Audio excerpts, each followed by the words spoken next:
I have a good friend, and he and I like to pick on each other. And one of my favorite sayings that I always tell him, I love you in New York. Because as long as he stays in New York, things can be peaceful between us. But as much as we pick on each other, it's because we love one another. We enjoy each other's company. And then we have serious discussions. And we all have certain friends like that. And that makes life enjoyable. It's what makes friendships enjoyable. And so as we have all of these different things,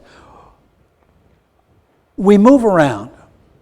My wife and I moved here to help take care of my folks, and we left all of our good friends in Tucson, and we now have good friends here. And periodically we will have discussions. And in the years that I've been here, we've had a few discussions where we really just didn't see eye to eye. There was a difference of opinion. My favorite illustration is, it's hard to get a unanimous decision on where to set the thermostat.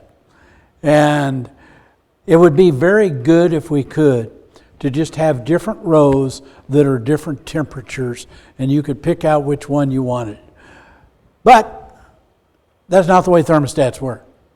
So we have to learn to get along with one another. So I'm going to tell you a story this morning. Long story. It's a Bible story. It involves quite a few different chapters, particularly in the book of Acts. And we start in chapter 8, and there was a Jewish Pharisee by the name of Saul of Tarsus. He had studied under the most famous teacher among the Jewish people, Gamaliel, and he had been at the top of his class, had done better than all of the others in doing what he learned from the law.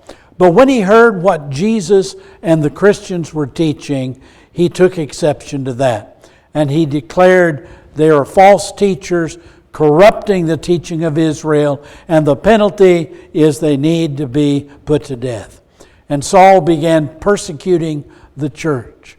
And he persecuted the church so hard that the church disbanded, and it went many different ways. Some of them stayed in Jerusalem, but some of them went to other cities in Judea. The good news is they took the message with them.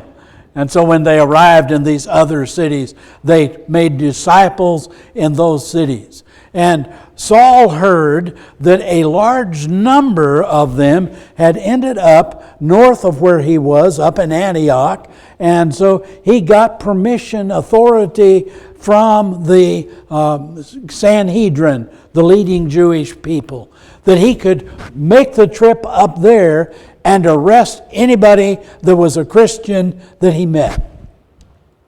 Could bring them back down, and they would punish them in Jerusalem.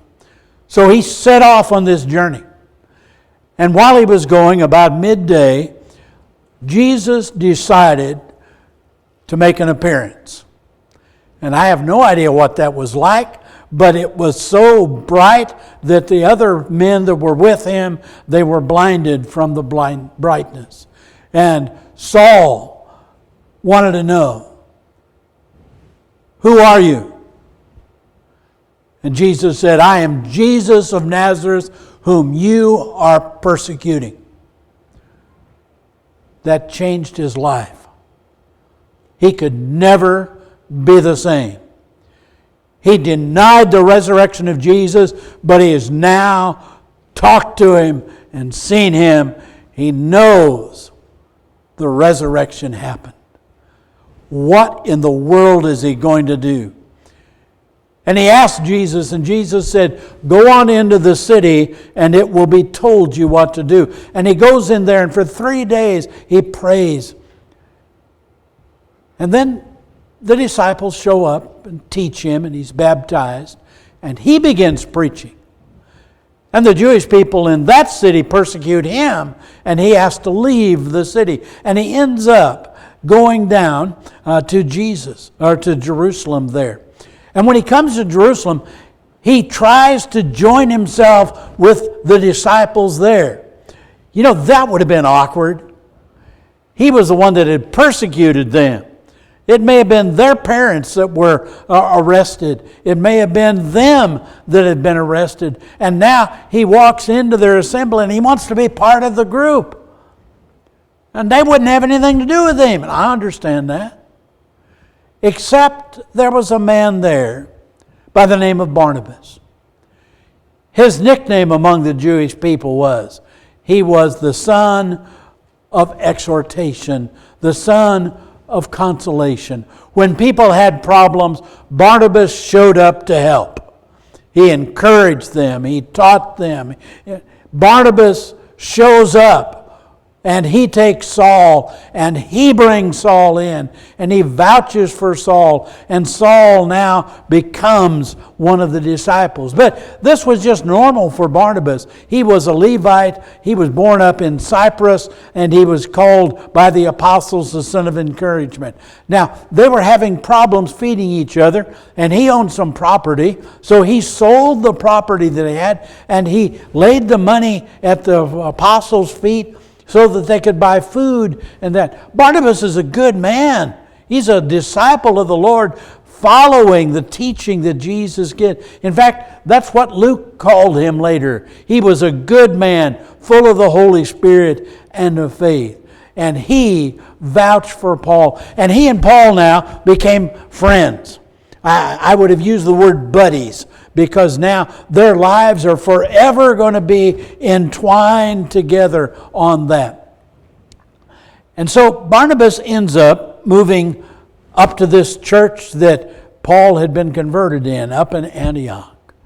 And they are a ball of fire up there. They are teaching their neighbors. They are converting people. It is a great place. And Barnabas wants to be part of that. So Barnabas goes up there and he joins with them, and he sees how much is going on, and he remembers his friend Paul. And he now goes up into Turkey where Paul was now, and he grabs him and he brings him back, and together they begin teaching and exhorting and encouraging. They're working with the disciples that were there.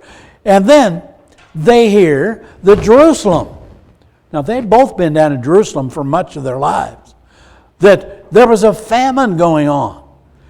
And their friends, the disciples down there, were suffering. And so they gathered some money together from their friends up in Antioch, and they take the money down to Jerusalem. And the interesting thing was, they took with them a young man, and we'll come back to him. But they traveled together. Do you know what it's like to travel together? Particularly if you got to walk. Then you got to walk 60 miles or 70 miles. You may have to sleep together out in the open.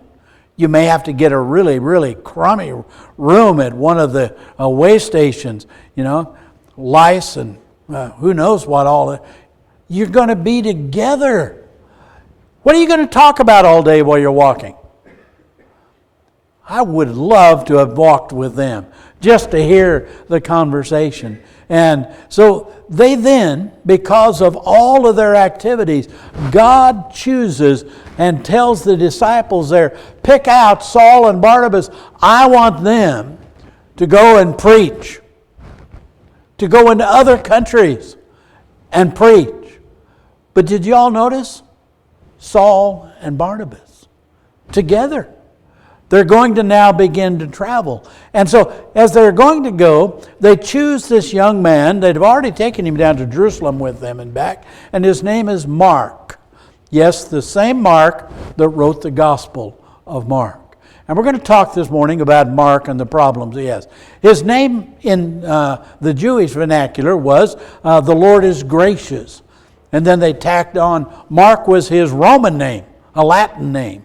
And so he was a Jewish-born man, converted. He was a disciple of theirs. His mother's name was Mary. And it says that when the church started in Jerusalem, that they used her house to meet in. And so here is Mark. And he would have been exposed to all of the apostles and all of their teaching and all of the miracles that were done. And he would have been exposed to the persecution that Saul did. That Mark, as a young man, is really getting an eyeful and experience. But he's holding up well. It's setting with him. And he now has become a disciple also. And he's such a good disciple that what they decide to do is they're going to take him. Well, part of that was he had an uncle. Some call it a cousin. It's hard to tell that particular Greek word. It kind of means relative on that. But he had Barnabas. And so Barnabas now is not only going with Paul, but he's dragging his cousin or his nephew along with him. And so when they set out to preach, here's this young man. Now, he wrote the book of Mark, and over in the book of Mark, he talks about himself. At least that's what I think and most Bible readers have thought, because he was there when they arrested Jesus. And they tried to grab him. And apparently, it was late in the night, and he'd got up and gone out there and had a sheet. And when they grabbed that, he left. And they were standing holding the sheet, and he was left holding nothing, and he went away. But he was part of that was there for the arrest. He saw what they were doing. He saw what was going to happen on that. And so he goes with them, and they go back up where Barnabas had come from, up to the Isle of Cyprus. And they began preaching there, but there was a troublemaker named Elymas. And he was a sorcerer, and he withstood there, and he argued with them, and he was telling the people, they're lying, it's not true. And finally, Paul has just had enough. And Paul asked the Lord to blind him. And now he does. But what Mark saw is if you go into a town and you begin preaching the gospel, there's going to be trouble. There's going to be troublemakers. They're going to cause problems for you. So they get on a boat and they go a little further up into the very bottom of Turkey. And they land there, and they walk for a little ways.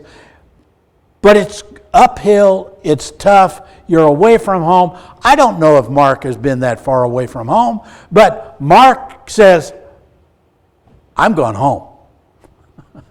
Was he scared? Could be. Was he just homesick? Could be. Was he sick? We don't know the reasoning behind that. All we know is he turned around and he went home. And so Paul and Barnabas continue their trip, and they preach up in the area of Turkey. And there was a lot of problems. Interesting thing, when you make a trip, I met a man back in 2005. And he was a nephew to one of my favorite ladies in Tucson. And he was a preacher down in Florida. And I never met him before. And we went to lunch. And he and I just enjoyed each other. It was a great lunch. And we were talking and laughing and discussing the Bible. And he says, you know what? You ought to come to China with me. And I said, I have a passport. When do we go? And basically, it was about 6 weeks later. And so I got on the airplane with him, and I slept in the same room with him. We slept in the same bed together. I don't say we slept together because that gets wrong connotation. But we did that for a month, day in, day out. We woke up together, we ate together, we slept in the same room. And what happens is you become either enemies or great friends. And he has become a brother. In fact, as good a relationship with him as I have with my brother. And we then made 11 trips together. And we always slept in the same room, and we traveled together, and we ate together. I picture that's what happened with Mark and Barnabas. Because it was like a 2-year trip, that first trip that they took. And so they were together, they would have talked, and they would have preached together, and all of the trouble that they went together. And so now they decide, years later, let's make another trip. And they wanted to go together. And so as they go on that, Barnabas suggested, I think we ought to give Mark a second chance. Let's take Mark with us. And Paul said, no way. Not going to do it.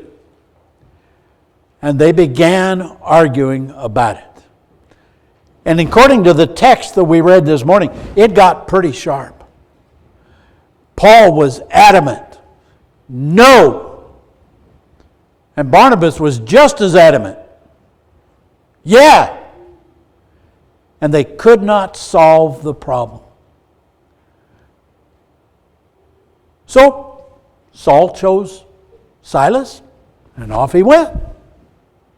Barnabas chose Mark and took him with him. And so Barnabas and Mark, we don't hear anymore. We'll get a little bit more about Mark in just a minute. But Paul, no way, not having anything to do with Mark. And Barnabas did it. Have you ever had a friend that you so disagreed about something that you just had to separate and go a different direction? And the challenge there is, how are you going to conduct yourself? How are you going to treat? What are you going to talk about? What are you going to say about this other person? Will you ever talk with them and can you ever get this all straightened out? One of you is going to have to change your mind. Now, it's not a scriptural problem. It's not a disagreement over what the Holy Spirit has revealed. It's just, we're not going to take Mark. Yes, we are. And now they've separated. And so, having done that, as you read through the text, what you learn is when Mark went with Barnabas, he learned a great deal. And he changed a great deal. In Colossians chapter 4, years later, we get Paul's opinion of what has taken place with Mark. And he writes, now this is toward the end of Paul's life.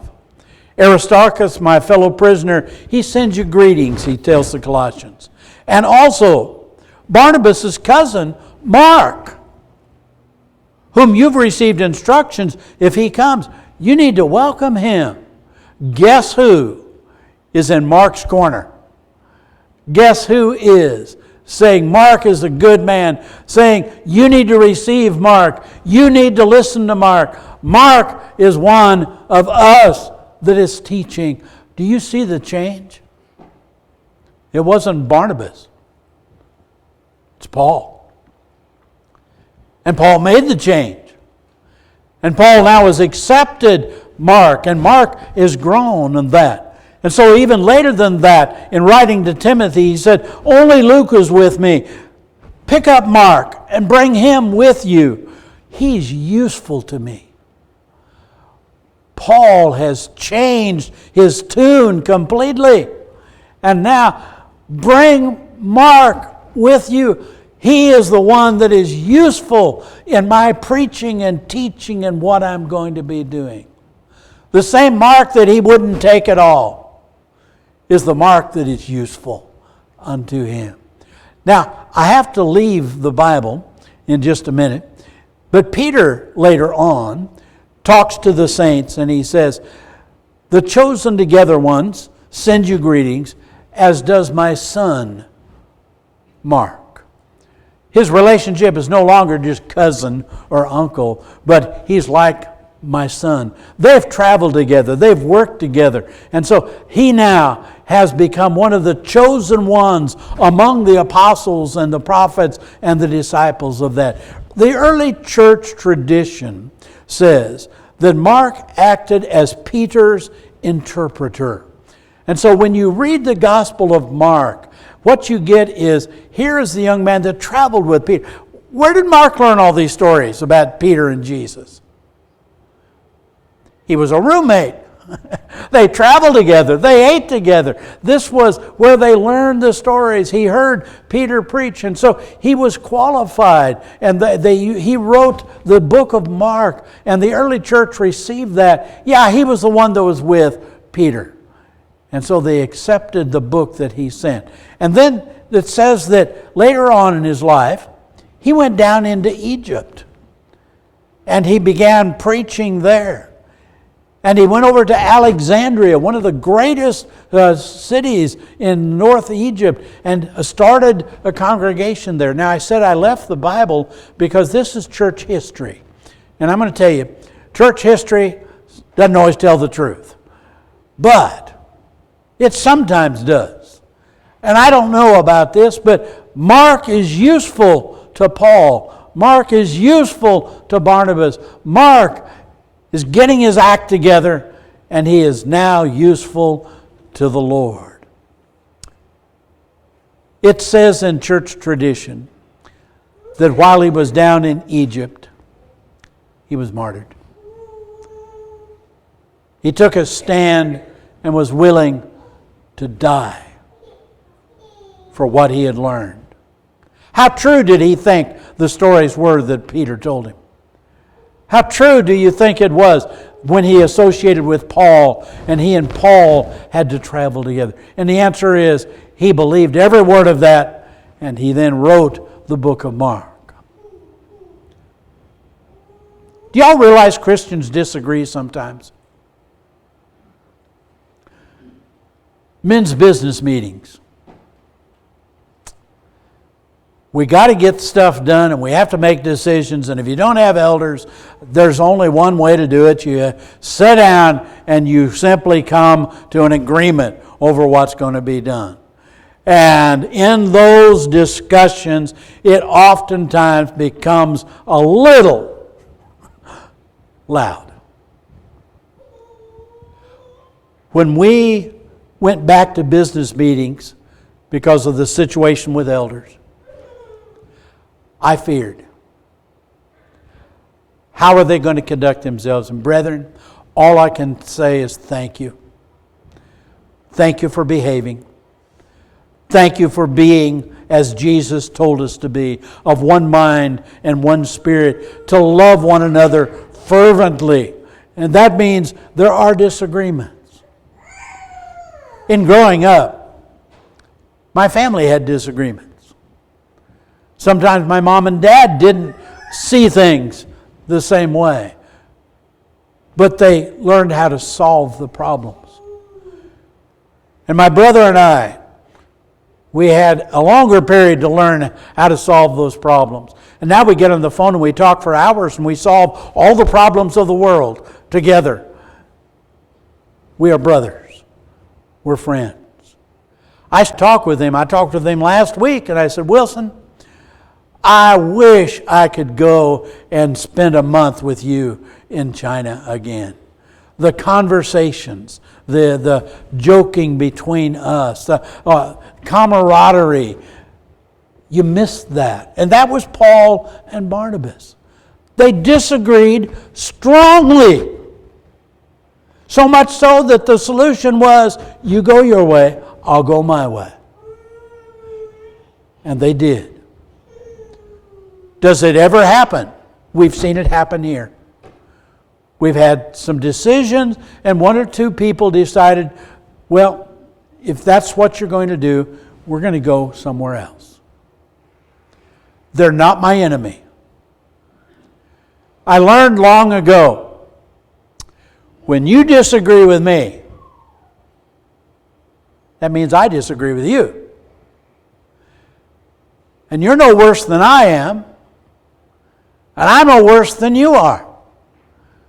We just don't agree on that. And sometimes we just have to live with that. But the problem is, how am I going to conduct myself when that takes place? How am I going to treat you? How are you going to treat me?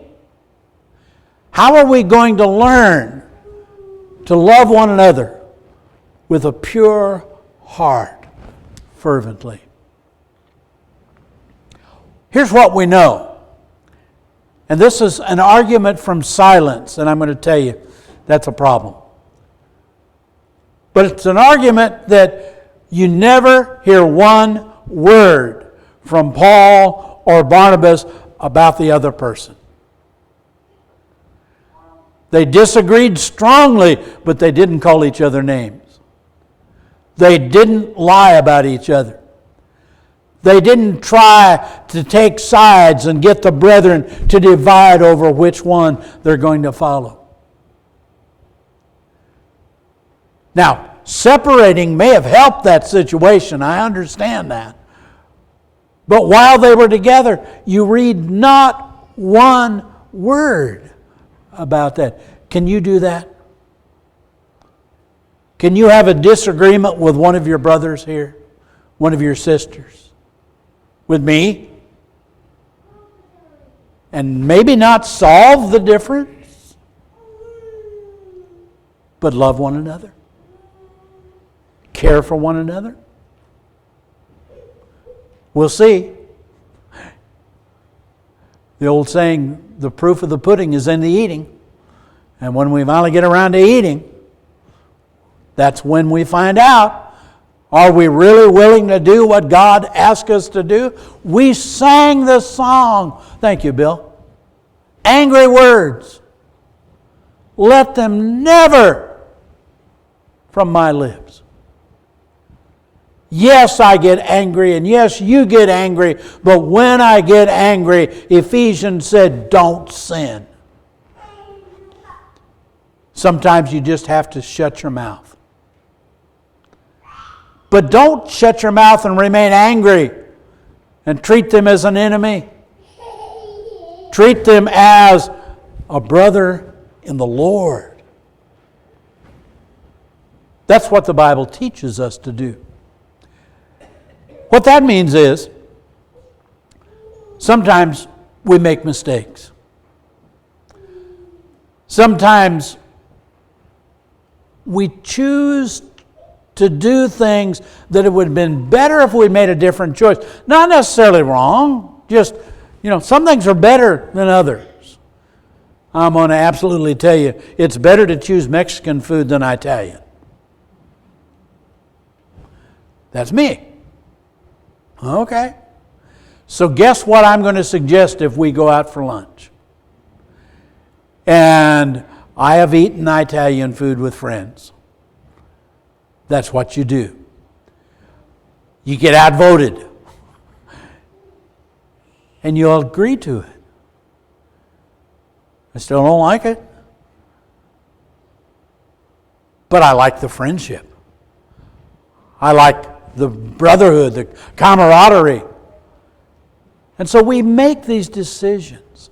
And we need to really be serious about making a decision that whatever you've said or done or chosen is so severe that it is wrong before God, and I need to have nothing to do with you as a brother. Be careful, brethren. Be really, really careful. Yes, it does happen. But I'm just telling you, what Jesus wants us to do, back to Bill's song this morning, love one another. Love one another. I think I counted 23 times that phrase got used in the New Testament. Guess what Jesus wants us to do? Love one another with a pure heart. And that means giving a second chance. And I like the story of Mark. Mark failed, according to Paul's opinion of what's going on. But when Barnabas gave him a second chance, Mark succeeded. If you make a mistake, learn from it and do better next time. One mistake doesn't make you that person. It's your character. It's your life. It's how you respond to mistakes. It's how you treat your brother when you disagree. These are part of our growing as Christians. And Barnabas and Paul set the example. Mark's failure was not catastrophic for God. God allowed him to grow. And growing means you change. You learn things.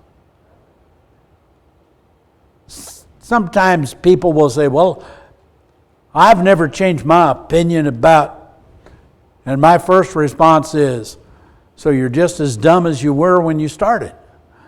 Growing is changing our minds and our understanding. And Mark did that. Aren't you glad? Mark's one of my favorite books.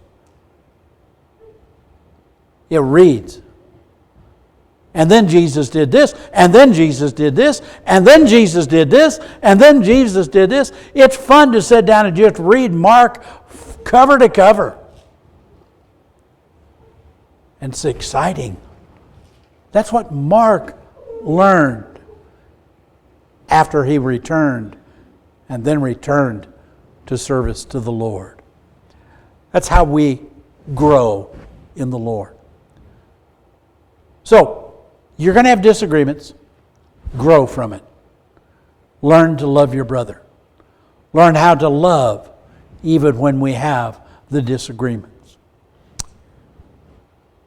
That's the lesson. You're doing well. Keep it up. Let's do better. Let's grow to love one another fervently with a pure heart. And if you want to be part of us, you have to become a disciple. Yeah, that's true. Trust and obey. There's no other way. Jesus said, he that believes and is baptized shall be saved. And we invite you to do that this morning.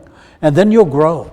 And we'll talk about things. And we'll discuss things. And we may have some disagreements along the way. But we're going to be together forever as God's people. Let's do that. And if you want to join us, if you come while together we stand and sing.